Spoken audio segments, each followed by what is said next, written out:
Basically, I started out taking my math degree, and when I took my math degree, I had to, part of it was to be a TA. I got into Harvard in accounting, and when I did my TA, I loved teaching. So I called my dad to tell him, I'm not going to do the accounting thing anymore. I want to be a teacher. فهني my dad panicked, obviously, and he's like, just come to Bahrain and let's discuss it. So I came back home, and when I came back home, I decided to start a training company because there I can teach, but then it's still a business, so I can still bring in money and everything. So it satisfies all concerns. But my dad said he's not going to give me money. He's like, here, one day teacher, one day accountant, one day hadi, God knows what he's going to do. So what I did is I started tutoring, and I tutored kids about 12 hours, at least 12 hours a day, because even the kids that were not in school I would tutor in the morning.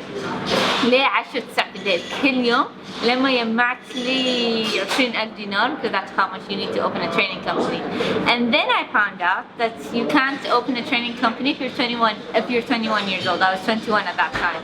You have to be at least 25. Whatever barriers came, I did not stop. I did not want to stop because I knew what I wanted to do, and at that point I wanted to teach. Okay, I didn't look into why I wanted to teach. All I knew is I liked teaching and I wanted to teach. So, and I think that what makes the difference between someone that stops and gives up on their dreams and someone that continues is those breaks. It makes the difference.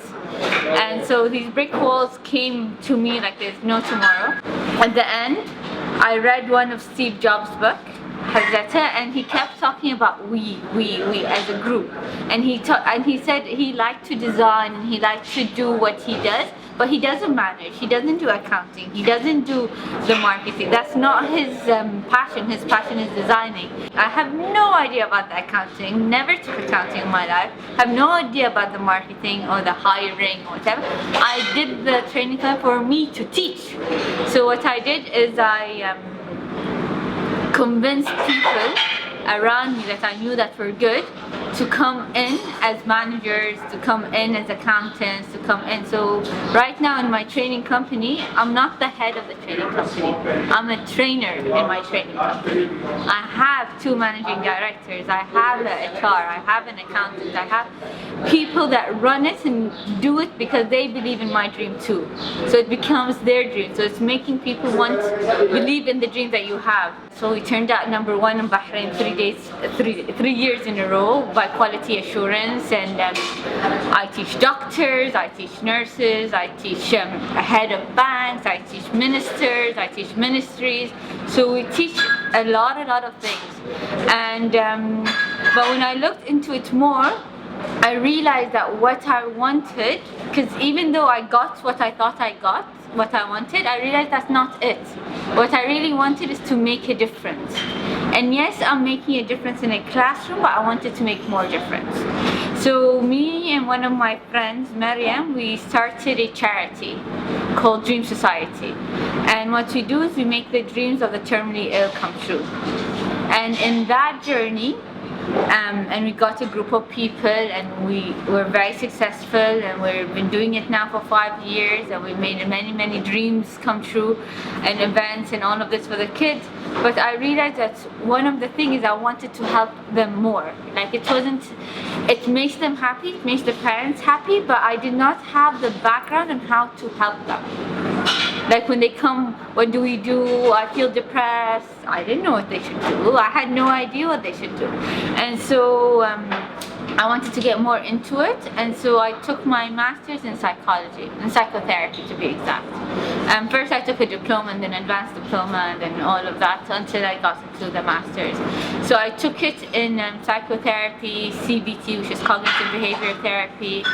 I did family therapy, any type of therapy course I could get myself into, I went into it. And I wanted to actually be a therapist. So during that process, I got into the hospitals and I specialized specifically with terminally ill people, because that's where I started, with human trafficking, prostitution, domestic violence and all of that. We now recently also started another agency called WCCI, which is Women Counseling Crisis International, where we counsel women in those specific in the ER, in the few hours that we have with them. And I've also opened a therapy center, because obviously have a training center, but then I wanted to do therapy. I specialize in trauma, but someone else specializes in marriage counseling, someone else specializes in acupuncture. It's not therapy as in only talking therapy, it's all well-rounded. Through that journey, I try my best to always inspire others and try to motivate them, because the real truth is all our resources are within ourselves. Everything you need to survive in this world is within us. It's just finding it and understanding why we think certain things to be able to reach to certain dreams. And why can't we if we can't? What's our barrier? Our barrier is us, Tara. What drives me is my passion for what I love to do. Like, I know one of the biggest things is people taking me seriously. Like, now, okay, I'm older, but when I first started, I was 25, trying to convince, giving stress management courses to surgeons, and trying to get them to actually listen to me and take me seriously. And it's because I took myself seriously, and I never undermined any other people's ideas, thoughts, and what they believe in. We work together, and I try to inspire them about my story, what I have, and then I inspire themselves about what they have, things that they haven't noticed about them, things that they haven't realized about them, and where they are now and how they can grow. And then when they hear that, I think that inspires them a lot. And also, so when one person takes you seriously, then other people take you seriously. I didn't think anything was a dead end. Okay, this is a problem, this is something, now what can I do about it? And I can only learn. Like, even when I got criticized, with Bidaya, I was not a good trainer, and my evaluations were not good at all. It's now that it's good. It's because, okay, they said I'm not a good trainer, but I want to train, so what can I do? How can I learn? What do I do? Take their criticism. I videoed myself. I went to training, just took training for random courses that I didn't even care of, just to see those trainers that I heard were good. Learn, what do they do? What do I do? But it's really not taking, when I heard criticism, is not to take it to heart, but actually listen to them. Whatever I agreed on, I went on. But for me, it's actually really seeing and believing in myself, and I have a vision that I want to help people. And okay, I might not help the world, but I can help one person at a time. So whenever, even if I have a class of therapy, it's about that person. I don't think there's ever a destination. And if you reach a destination, if you are trying to strive for a destination, you will miss out on the best part of the journey. Because if I haven't gone through the journey and allowed it to take me wherever it was, I would never have found myself as a therapist. I wouldn't have. I would have stuck to doing training, because that was what my destination in my mind was, and I made it. But it's because I understood that it was a journey, and okay, now that I have this, what is it that I want? Am I fulfilled? If I'm not fulfilled, what is it that why am I teaching? Well, and what is it that I want? And then I continue that journey, and I keep learning, and I keep continuing. There's so much more for me, I'm sure. My advice for future generations would be just look into yourself, really get the power from within. No one is going to help you. If you don't help yourself, no one is going to help you. If I said no from the beginning, I would probably be working in some company that someone else owns, just going through life and working 8 hours at a job that I don't like. I wake up wanting to wake up. I'm looking forward to some of my clients. I'm looking forward to teaching. I'm looking forward to going and doing speeches. I get excited when I get called out of Bahrain. I don't only do therapy in Bahrain, I do therapy in Dubai, Thailand, Singapore, all over the world.